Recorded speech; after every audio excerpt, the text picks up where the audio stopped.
Qildirishga qo'rqayotganlar.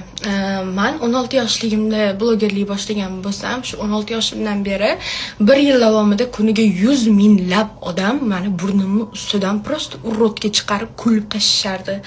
Men oxiri 17 yoshda qildirdim, 17,5 yoshda qildirdim.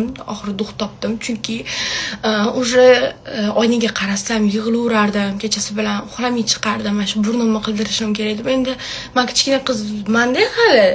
Endi 18 ga to'ldim, qo'rqaman-da по-любому. Lekin duх topib qildirdim. Negadir ko'nglim tortdi, уже mufsmakiga ko'nglim tortdi. Negadir qildiraman shu dedim. Hozir rezultat men o'zimga juda yoqadi. Samartsenam shu darajada oshgan. Oynaga qarasam oldin yoqmasdim. Hozir oynaga qaraveraman.